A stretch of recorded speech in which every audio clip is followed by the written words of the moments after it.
بسم اللہ الرحمن الرحیم۔ السلام علیکم ورحمۃ اللہ وبرکاتہ۔ الحمد للہ وکفی والسلام علی عبادہ الذین اصطفی، اما بعد۔ حاضرین و ناظرین، یہ درس نمبر 1526 ہے اور آج سورۃ النمل کی 3 آیتوں کی تلاوت اور تشریح کی جائے گی۔ آیت نمبر 86، 87 اور 88، 86، 87 اور 88۔ چلیے سب سے پہلے ہم ان 3 آیتوں کی تلاوت کرتے ہیں، لفظی ترجمے اور ترجمے کے بعد تشریح کرتے ہیں۔ اعوذ باللہ من الشیطان الرجیم، بسم اللہ الرحمن الرحیم۔ الم يروا انا جعلنا اللیل لیسکنوا فیہ والنہار مبصرا ان فی ذلک لآیات لقوم یؤمنون۔ ویوم ينفخ في الصور ففزع من في السماوات ومن في الأرض إلا من شاء الله وكل أتوه داخرين وترى الجبال تحسبها جامدة وهي تمر مر السحاب صنع الله الذي أتقن كل شيء إنه خبير بما تفعلون۔ صدق اللہ العظیم۔ لفظی ترجمہ یوں ہے، الم یرو، کیا انہوں نے نہیں دیکھا، انا جعلنا، کہ بے شک ہم نے بنایا، اللیل، رات کو، لیسکنو، تاکہ وہ آرام کریں، فیہ، اس میں، والنہار، اور بنایا دن کو، مبصرا، دکھلانے والا، روشن، ان، بلا شبہ، فی ذالکا، اس میں، لآیات، نشانیاں ہیں، لقوم، ان لوگوں کے لیے جو یؤمنون، ایمان لاتے ہیں۔ وہ یوم، اور جس دن، ینفخ، پھونکا جائے گا، فی الصور، سور میں، ففزع، تو گھبرا جائے گا، من، جو کوئی ہے، فی السماوات، آسمانوں میں، ومن، اور جو کوئی ہے، فی الارض، زمین میں، الا من، سوائے اس کے جسے شاء اللہ، اللہ چاہے، وکل، اور سب لوگ، اتوہ، آئیں گے اس کے پاس، یعنی اللہ کے پاس، داخرین، ذلیل ہو کر، وَتَرَى، اور آپ دیکھیں گے، الجبال، پہاڑوں کو، تحسبها، تو آپ ان کو گمان کریں گے، جامدہ، جمے ہوئے، وہی، جب کہ وہ تمر، چل رہے ہوں گے، مر السحاب، بادلوں کے چلنے کی طرح، صنع اللہ، اللہ کی کاریگری ہے، الذی اتقن، جس نے پختہ بنایا، کل شیء، ہر ایک چیز کو، انہ، بلا شبہ، وہ، خبیر، خوب خبردار ہے، بما، اس کے ساتھ، جو، تفعلون، تم کرتے ہو۔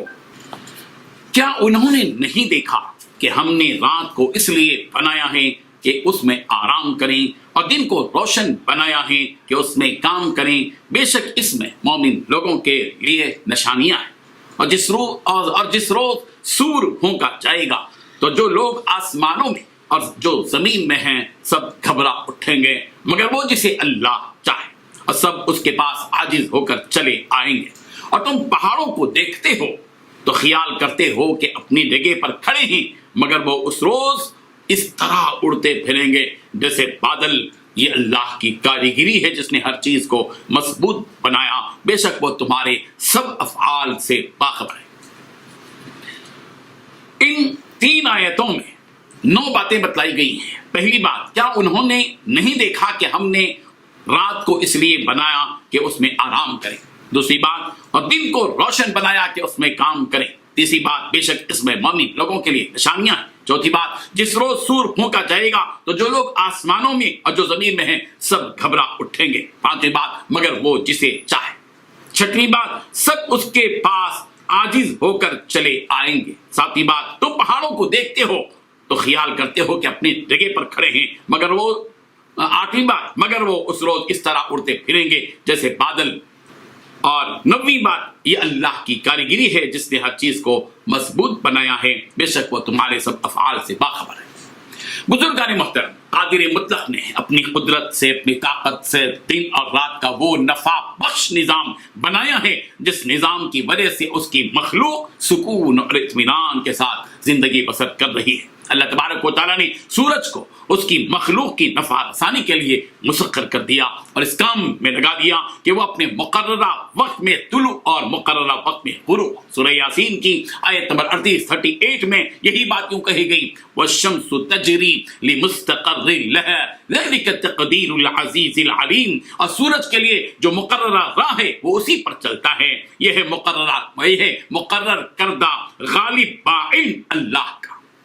سورج کی اس گردش کے حساب سے دن اور رات کا یہ نظام جڑا ہوا ہے، اور دن اور رات کا یہ مفید ترین اور نفع بخش نظام رب ذوالجلال کی قدرت کی نشانیوں میں سے ایک نشانی ہے، جس کو سورہ بقرہ کی آیت نمبر 164 میں یوں ظاہر کیا گیا، ان فی خلق السماوات والارض واختلاف اللیل والفلک التي تجری فی البحر بما ينفع الناس۔ مکمل آیت میں آخر میں یہ ساری قدرت کی نشانیاں بتانے کے بعد کہ یہ آسمان و زمین کی پیدائش اور یہ دن اور رات کا بدلنا اور یہ کشتی کا سمندر میں چلنا بغیر ڈوبے کے، یہ ساری نشانیاں بنا کر اللہ نے فرمایا یہ ساری کی ساری نشانیاں ہیں، قدرت کی نشانیاں ہیں۔ انسان ان نشانیوں پر غور و فکر کرے، انسان اگر اس بات پر غور کرے تو وہ دن اور رات کی افادیت کو بڑی آسانی سے سمجھ سکتا ہے کہ اگر دنیا میں رات ہی رات ہوتی اور دن نہ ہوتا، یا اس کے برعکس دن ہی دن ہوتا اور رات نہ ہوتی، تو اس کا سب سے بڑا اثر اس کے دل، انسان کے دل و دماغ پر، اس کی مخلوقات کے پروں کا ہوتا، اور وہ اپنے گھر میں نہیں پاگل خانے میں رہنے کے قابل ہوتے۔ اللہ تبارک و تعالیٰ جو اپنی مخلوق کی محدود طاقت اور اس کی کمزوری دونوں سے واقف ہے، اس نے اپنی مخلوق پر رحم کرتے ہوئے دن اور رات کا وہ نفع بخش نظام بنایا کہ آدمی دن کی روشنی میں اللہ کا فضل تلاش کرتا ہے، روزی روٹی کی فکر میں دو کرتا ہے، ملازمت کرتا ہے، صنعت و حرفت میں جاتا ہے، کارخانے جاتا ہے، ڈیوٹی کرتا ہے، کھیتی باڑی کرتا ہے، باغبانی کرتا ہے اور تجارت کرتا ہے، اور جب رات ہوتی ہے تو وہ رات کی اندھیری اور خاموشی میں دن بھر کی تھکان اتارتا ہے، گہری نیند سو کر جب اٹھتا ہے تو وہ سکون محسوس کرتا ہے۔ اللہ تبارک و تعالیٰ اپنی اس نعمت کی جانب اپنے بندوں کو متوجہ کر رہے ہیں کہ الم یروا انا جعلنا اللیل لیسکنوا فیہ والنہار مبصرا، کیا انہوں نے نہیں دیکھا کہ ہم نے رات کو اس لیے بنایا ہے کہ اس میں آرام کریں اور دن کو روشن کیا کہ اس میں کام کریں۔ سورہ یونس کی آیت نمبر 67 میں بھی رات اور دن کی اس افادیت کا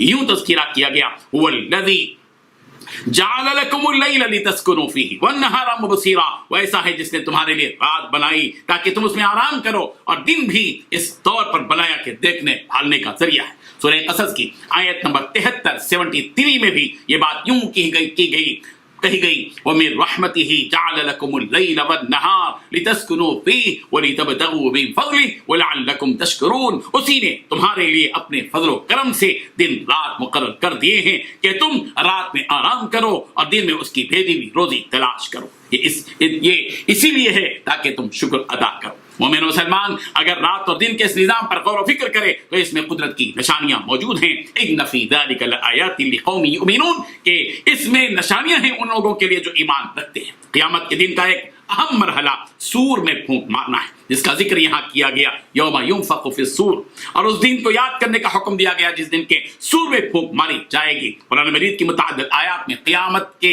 دن سور پھونکے جانے کا تذکرہ کیا گیا ہے۔ سورہ انعام کی آیت 73 میں کہا گیا وَلَهُ الْمُلْكُ يَوْمَ يُنفَخُ فِي الصُّورِ، اور ساری حکومت خاص اسی اللہ کی ہوگی جبکہ سور میں پھونک ماری جائے گی۔ سورۃ الکہف کی آیت نمبر 99 میں بھی کہا گیا وَنُفِخَ فِي الصُّورِ فَجَمَعْنَاهُمْ جَمْعًا، اور سور پھونک دیا جائے گا، بس سب کو اکٹھا کر کے ہم جمع کر لیں گے۔ سورہ طٰہٰ کی آیت نمبر 102 میں کہا گیا یوم ینفخ فی الصور ونحشر المجرمین یومئذ زرقا، جس دن سور پھونکا جائے گا اور گنہگاروں کو ہم اس دن دہشت کی وجہ سے نیلی پیلی آنکھوں کے ساتھ گھیر لائیں گے۔ سورہ مومنین کو آیت نمبر 101 میں کہا گیا فَإِذَا نُفِخَ فِي الصُّورِ فَلَا أَنْسَابَ بَيْنَهُمْ وَلَا يَتَسَاءَلُونَ، پس جب کہ سور پھونک دیا جائے گا اس دن نہ تو آپس کے رشتے ہی رہیں گے اور نہ ہی آپس کی پوچھ گچھ۔ اور یہاں سور پھونکے جانے سے جو کیفیت آسمان و زمین کے سارے لوگوں میں ہوگی وہ یوں بیان کی گئی کہ سب کے سب آسمان والے اور زمین والے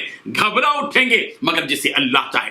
اللہ کے کچھ ایسے بندے بھی ہوں گے کہ سور پھونکے جانے کے باوجود ان میں گھبراہٹ بے چینی نہیں ہوگی، ان کے دلوں پر سکون کی کیفیت ہوگی، کوئی خوف اور گھبراہٹ نہیں ہوگی۔ سور کے سلسلے میں مفسرین نے یہ بات لکھی ہے کہ جب پہلا سور پھونکا جائے گا تو ہر چیز فنا ہو جائے گی، سارے انسان مر جائیں گے، اور جو پہلے مر چکے تھے ان کی روحوں میں قسم کی مدہوشی طاری ہو جائے گی۔ البتہ چاروں فرشتوں جبرائیل، میکائیل، اسرافیل اور اسرافیل اور عرش والے فرشتے، عرش پر مقرر جو ملائکہ فرشتے ہیں، ان پر مدہوشی قائم نہیں ہوگی، وہ اس سے بالکل محفوظ رہیں گے۔ اور اس نفخے میں، اس سور کے پھونکے جانے کے وقت میں پہاڑ بادلوں کی طرح اڑتے پھریں گے. پھر جب دوسرا سور پھونکا جائے گا تو ساری روحیں ہوش میں آ جائیں گی اور ساری روحیں اپنے اپنے بدن سے وابستہ ہو جائیں گی اور حشر برپا ہوگا. یہاں یہ بات بھی کہی جا رہی ہے کہ یہ سب کچھ اس اللہ کی کاریگری ہے جس نے ہر چیز کو مضبوط بنایا ہے اور ہر چیز کی کاریگری میں اس نے حکمتیں رکھی ہیں. وَكُلٌّ أَتَوْهُ دَاخِرِينَ. اس کے ذریعے یہ بات بتائی گئی کہ قیامت کے دن ہر شخص میدان محشر کی جانب اللہ کے سامنے سوال و جواب کے لیے آئے گا, عاجزی ان کے ساری اور ذلت کے ساتھ آئے گا, جیسا کہ سورہ مریم کی آیت نمبر 93 میں کہا گیا ان کل من فی السماوات والارض الا آتی الرحمن عبدا. آسمان و زمین کے ساری مخلوقات رب الجلال کے سامنے بندہ بن کر آئیں گے. ان ساروں کی حیثیتیں ان کے دبدبے ختم ہو چکے ہوں گے. اللہ تبارک و تعالی قیامت کے دن کے اس منظر کو اپنے ذہنوں میں محفوظ رکھتے ہوئے ہمیں آخرت کے تصور کے ساتھ اور یقین کے ساتھ زندگی بسر کرنے کی توفیق عطا فرمائے. آمین. وآخر دعوانا ان الحمد للہ رب العالمین.